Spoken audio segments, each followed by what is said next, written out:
Hello, everybody. Welcome back. We have had a long sabbatical because I've been using these sessions to gather material for the book.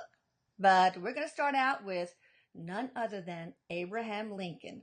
Now, you have to know that for some reason we can't get these notable figures into these sessions without Erik. I think it's because he pesters them into it. I don't know. But let's get started. Erik, go fetch. Go fetch. Fetch, boy. Hey, is it okay if he brings his wife? Sure. Mary Todd, Okay. You are welcome. Great. Okay. Is everybody here? Yeah, I'm afraid to look up. Is that weird? I'm not afraid, but I know they're here. Well, he's pretty tall, so it must be hard to look up that far. All right. Welcome, Mr. Lincoln. So he's sitting. We're going to ask you a few questions, if that's all right. Yes. All right, Erik. Start off.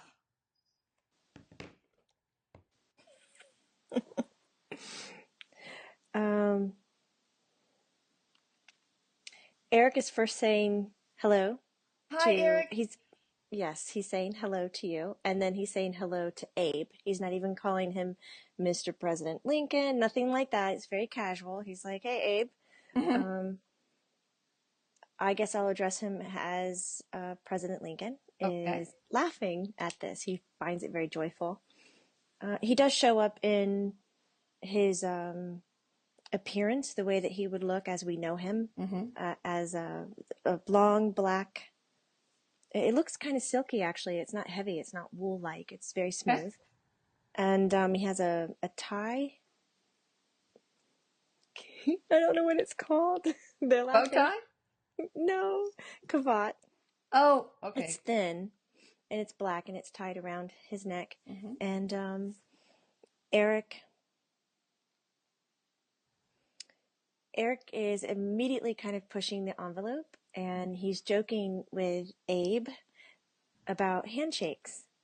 And Erik is slapping his hand around like it's a specialized handshake, and Abe is still laughing. He said it was good to be invited to a session like this. Oh, he has a nice, deeper, slow voice. And Erik says I can't call him Abe. I'm so sorry. Oh, go Mr. ahead. Lincoln. Oh, God. And he says, how was it for you to... God, you're so blunt. How was it for you to be murdered? How did that feel when you left your body and you realized somebody else did it to you? Did it piss you off? Is what Erik asked.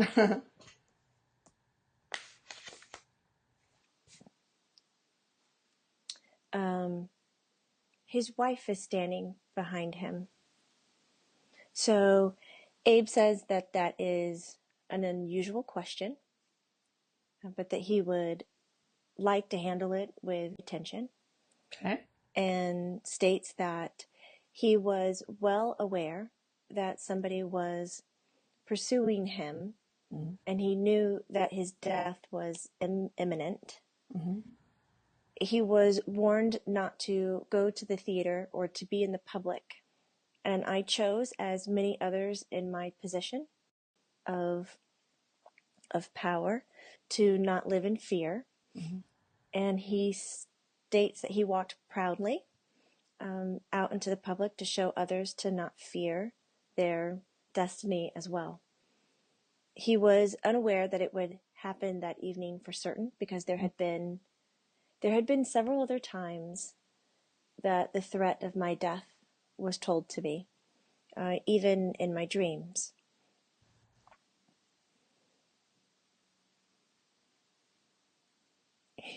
Oh, I stopped talking. Oh my God. Sorry, I just got really into listening, because Abe is, he changed his tone of voice. It's a little more, you can't make it more slow. I mean, he's a slow, diligent talker, but became more personal with Erik and started sharing with Erik that you might have known that I was a man who had premonitions. who knew of things to come because of my dreams and that I was told. And he said, I listened to them. They felt extremely real to me, and I saw nothing I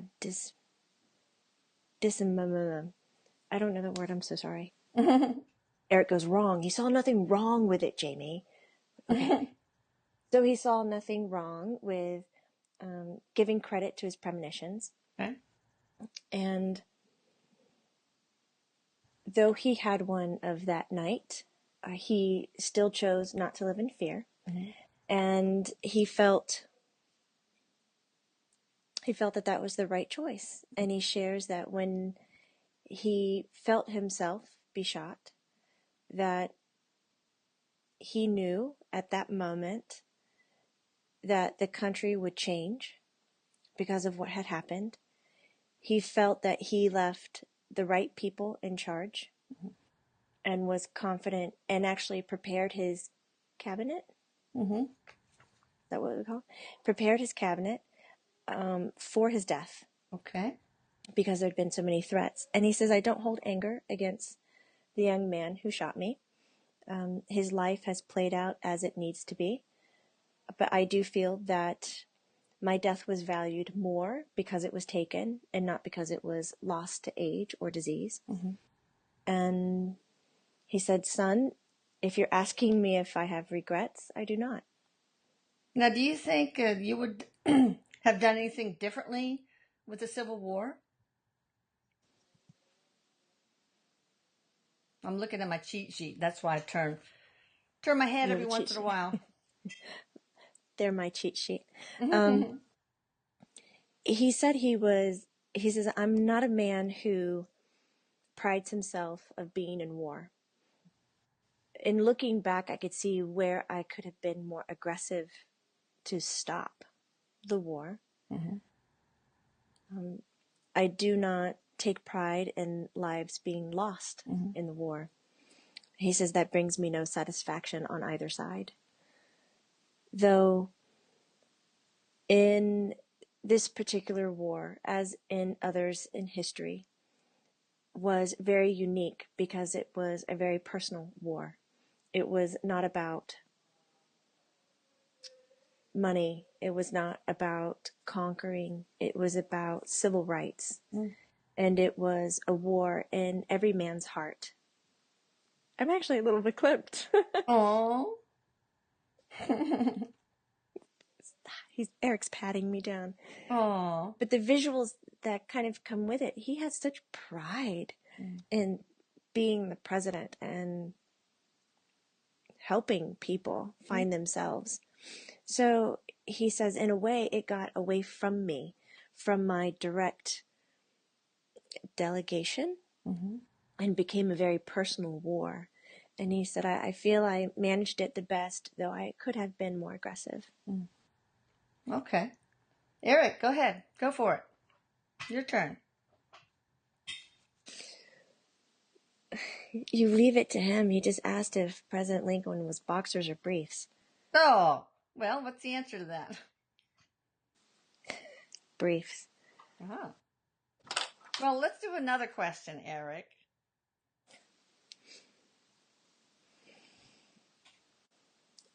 Erik is pulling from some of the other questions that you used to ask, and he is asking Abe if what life was in another incarnation, what other incarnation played most to him. My cat is sitting on the table looking at Abe. Oh, amazing. Cats are very sensitive. Right in front of the empty seat, just sitting there looking. Now Erik's messing with her. That's my new kitten. That was so neat. Kitty. Okay, Abe understands the question. It's about another life and what paralleled the most in this one. He is showing me he's such a gentle man. I'd tell him and he has to talk to me now, just not showing me pictures. He's showing me a picture where he is a man. He's human. He's a boy. He's a boy, but I swear he's dressed like a girl. He's got ringlets, Uh-huh. and he has a dress on, Mm-hmm. but he assures me he is a boy. Mm-hmm. He's being carried and not allowed to play. He's being attended to too much. And he's being kept away from other children because he needs to be well-mannered, kept clean for the level of wealth that he had. And he says, most of my life was that way, to where I lived in wealth. I was never to mix with poverty or middle class, or yet even understand relationships or how to help others, because it was up to me to manage the wealth and show face. He said, I did not sit well with that life. It did not feel good. I did not enjoy my status. I was called weak. I was called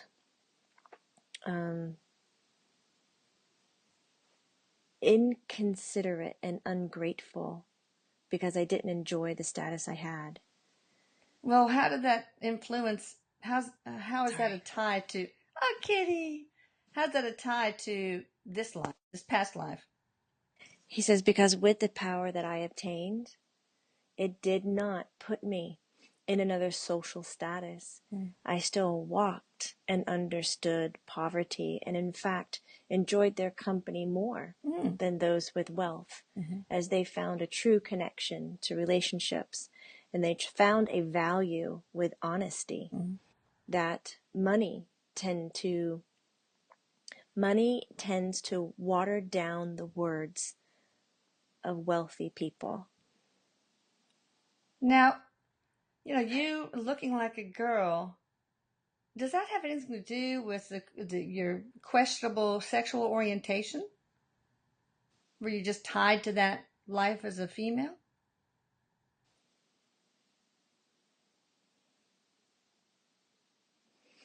He said that life didn't parallel as well in that area as others. He said it was just the style of fashion and the showmanship of money.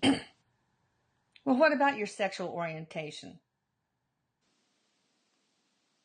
In the life he led as Abraham Lincoln, correct?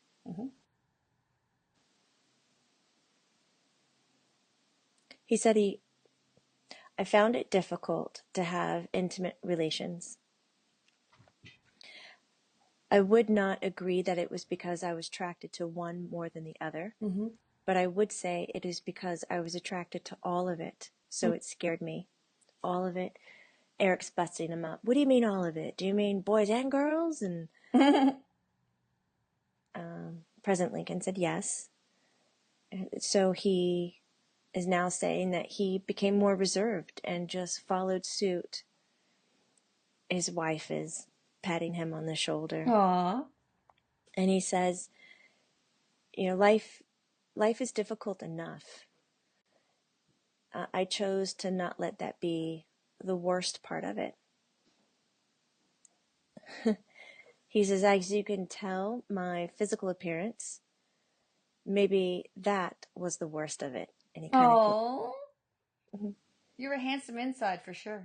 Okay, Eric. Thank Next. you.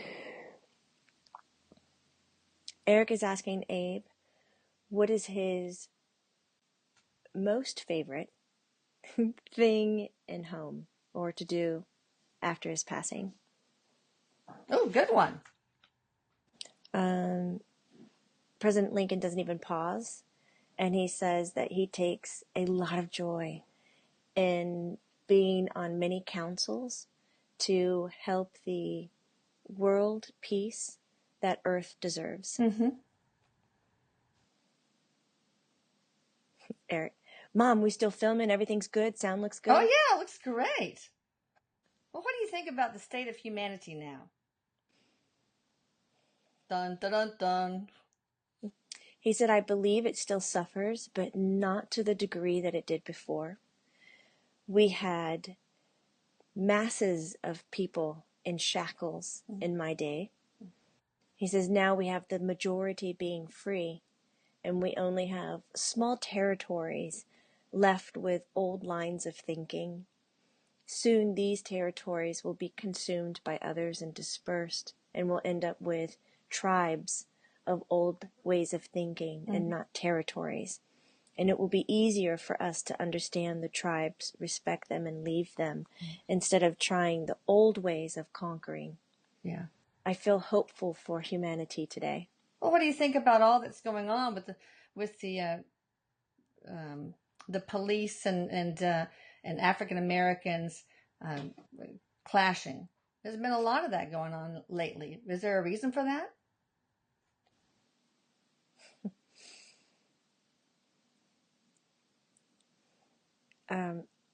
Sorry, he just showed me a bunch of stuff. We're backing up. He is comparing it to the second child. When you have your family and you raise the first child, and they become mature, 4, 5, 6, 7 years old, and then you have a second child that comes along, often the older child would become infantile to receive attention. And he goes, I see this in the pattern of racism in the United States. It became mature, and then something else came along. Erik is going, come on, what's the other thing? What do you think trumped that? And he says, the right to love. He said, I want to look at 2 strong humanitarian needs that are being presented at the doorstep to United States of America. And that would be the right to love whomever you desire, the right to marry, and the right to heal oneself in the way they see fit. So this is a struggle against power and control over the people. So now the last success was racism. And so now this is thrown in to be infantile one more time, to take away the attention of the control and the need to have power over. The first child, yeah. The first child is acting out. So who's the infantile one? The police or the African Americans? The government or the African Americans? It's the government and the police. All right, so they had power, and all right, I understand. Now it's being challenged again because people want their medicinal healing properties. They want their rights to love. So now they're feeling as if they need to take away something that they've already earned to show them that there is a greater power over them. And he says this rage will die down, much like inflammation in a wound, and it won't be the issue that it has recently become. And the true focus will go back to the source of healing and the source of being able to love whomever we desire. All right, Erik, what you got? What you got in your pocket there? Next question. Erik goes, I got a penny in my pocket. Hey, what do you think about that penny? That is so random. You asked what was in his pocket. But President Lincoln said he's very proud to have his face on the penny. That's right. Though he doesn't see it as being as useful as it once was. Well, you and guess. He does wish that the government would save money by pulling the penny off the shelf and not manufacturing it anymore and putting that money into to changing some of the debt. And he's talking about some other things. Erik goes, okay. Okay, that's not it. How about another question, Erik? But he goes, that was a good one, man. That was like his total legacy, his face on a penny. That's true. That's true. Well, if we get rid of that, he's going to have his face on another. The gold doubloon. All right, go for another question, Erik. Yes. What made you say that? Gold doubloon? Yeah. I don't know. It just popped into my head. Well, that's what he went off on, and I told him, come on, let's, straighten up. But that's not something that I know. That you say. I can't even pronounce it. Well, I can barely too, as you noticed. But wow, we're on the same page, Abe. That's pretty cool. All right. Okay. Oh, Erik, what you got? Not in your pocket, but in your brain. Empty. He goes, my pockets are more full than my brain. Oh, God. He said, Abe, if there is, I can't believe he calls him Abe. Abe, if there is one thing that you could leave for everyone to know, he goes, just some words of wisdom. He goes, what would you drop down right now? What would you say? Abe, he has his hands in his lap. He takes his hands and he kind of puts them on the table. One is over the other. It's very nice. And he says that is a very powerful comment. He goes, I'd very much like to be president in this day and age, seeing how easy media is. He says, I know it can always work both ways. Yeah. He says, but I would like for every American citizen to know, and even those who are Americans living with us that do not have citizenship, to know the value of loving thy neighbor. I believe that as your media grew and your attention to money grew, that status became more important and friendships became secondary. I don't know that word, I'm sorry. Nice. Okay. It is nice to see how people protect their families, but I would like to also see them as protecting their neighbors. We're so insulated from them. Yeah. By walls, yards, and fences. But he says they're just steps away. Yeah. And it would be wonderful to love them as much as you love yourself. The world would change overnight. Yeah. Now, what was your spiritual mission, Mr. Lincoln? And do you feel like you accomplished it? Do you mean, he says, and broadens his hand out, like kind of sweeping? Mm-hmm. Do you mean the spiritual lesson that all could see, or the one that I held to me? Oh, both. Eric, you heard the woman. Both. Erik, you are something else, boy. He goes, oh, Abe loves it, Mom. Loves it. You kidding? The spiritual lesson that all were to see was a self-sacrifice, knowing that my life, though greater in influence than most, was not to be protected as valuable. I was to be seen as the one of many. And I do feel I succeeded greatly in that. I did not hide from my fears, and I walked forward. The personal one that I held close to my chest. He says that was to understand self-gratitude and self-love. It was difficult for me to look inward as myself because I only saw,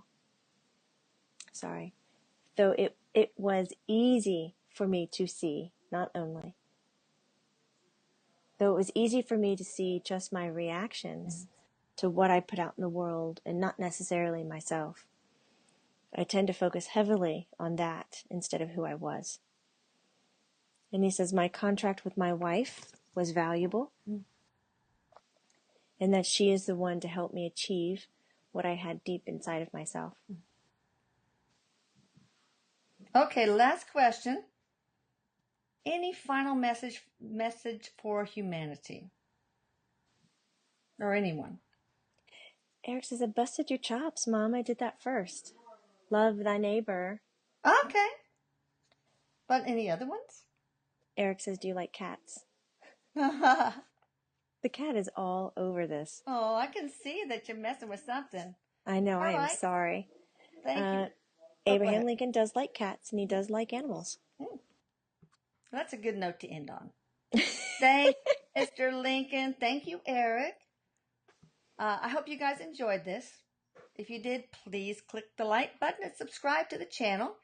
By the way, we have on our blog tons of interviews like this that are not in YouTube format, so I really encourage you to go there. The blog is Channeling Erik. It's www.channelingeric.com. And Erik is spelled with a K.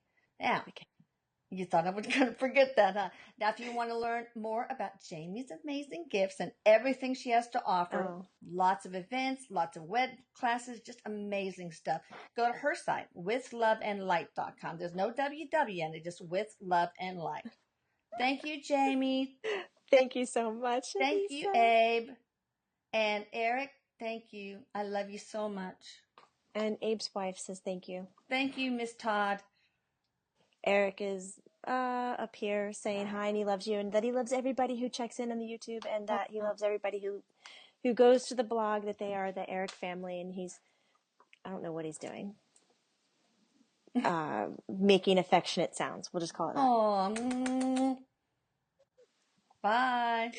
Bye.